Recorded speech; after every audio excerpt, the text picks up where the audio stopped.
differentiating with respect to x is no trouble if the expression is given explicitly in terms of x.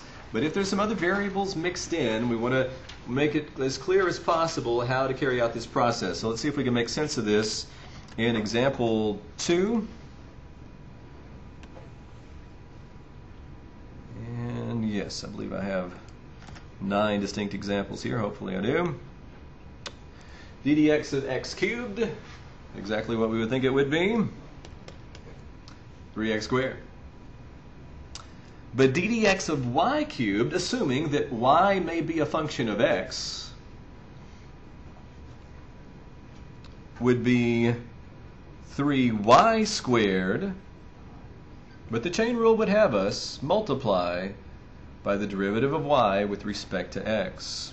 So it's 3y squared. I can throw in an extra step if you like to, but at some point, you know, you don't want to have to watch me do that. So you just want to say 3y squared times dy dx. It's a rough looking x. There. 3y squared dy dx. In the section on related rates, there'll usually be 2 or more quantities that all depend on time. Time is passing, and each of those quantities is changing, and there's some relationship among those quantities, but as time changes, they each change. So what we're going to want to do is compare the rates at which they're changing with respect to time. As time passes, how are they changing? So we'll differentiate a lot of variables with respect to t. So that'll be common. d dt of x cubed is going to be 3x squared times, if x is a function of t, if x changes when time passes or when t changes, we have to multiply by the derivative of x with respect to t.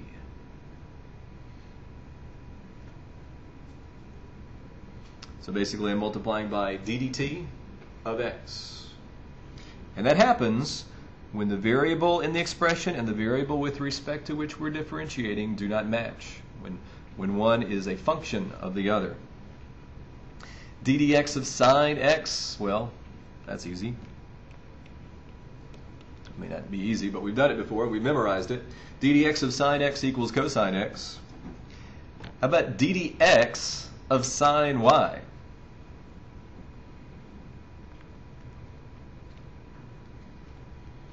Derivative of the sine of something is the cosine of that something times the derivative of that something.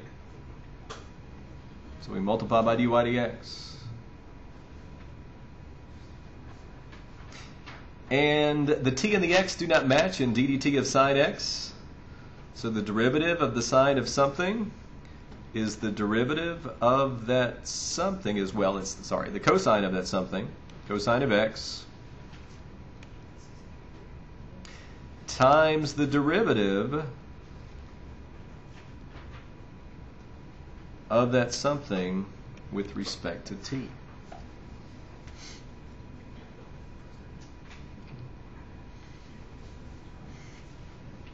Does it look like I've treated B and E in a similar manner and C and F in a similar manner? G, H, and I. Almost think I should have saved those for a separate page and maybe stretched them out a little bit. So I'm going to move G to the next page.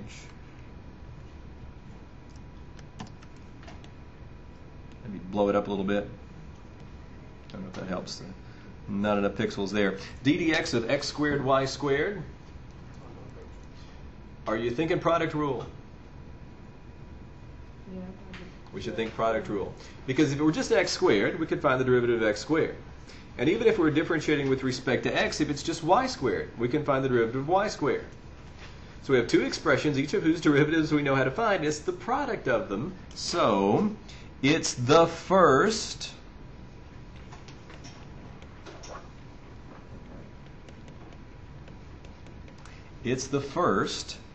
times the derivative of the second plus the second times the derivative of the first.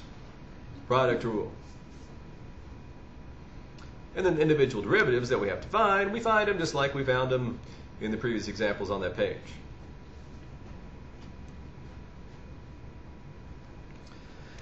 So this is x squared.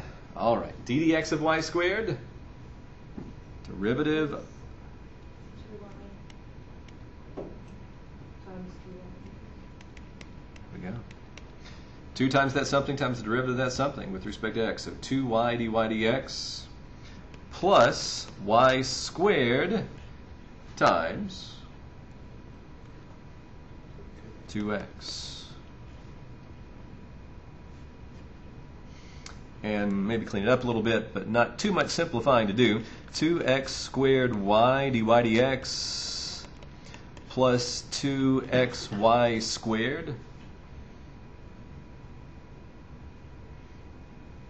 Now the next example I think is h, ddx, sorry, I was trying to contrast that, but ddy, isn't it, of x squared y squared?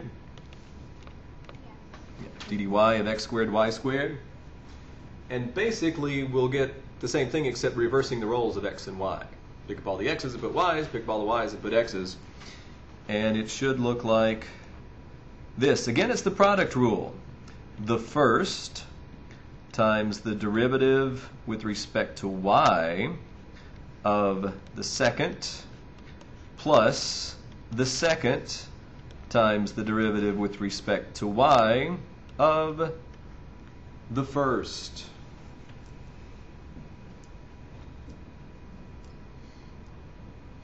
It won't be often that we try to find the derivative with respect to y in the section.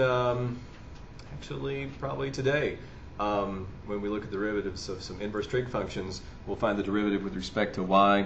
We won't do all that much of it. Ddy of y squared, the variables match. It's just 2y. You could say 2y dy dy, but dy dy is just 1. So just 2y. And here, ddy of x squared, the variables do not match. So it's going to be 2x times the derivative of y with respect to x. And we would write that dx dy. So 2x squared y plus 2xy squared dx dy.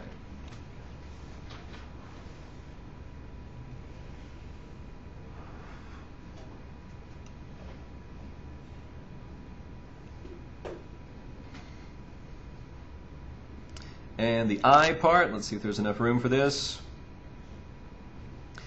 ddt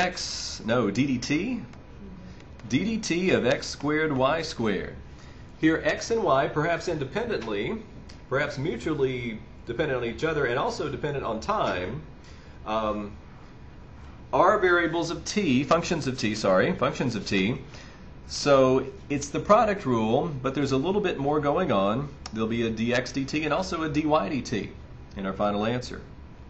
So it's the first times the derivative of the second plus the second times the derivative of the first.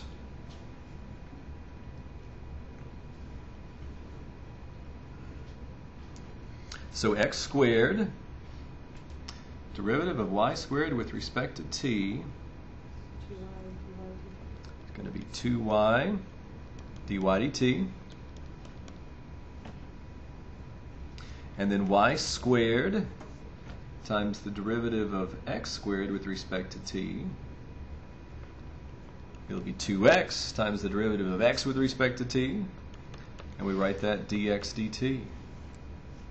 The variables don't match, so we have to multiply by that factor of dx dt in this case, or dy dt in that case. So 2x squared y dy dt plus 2xy squared dx dt.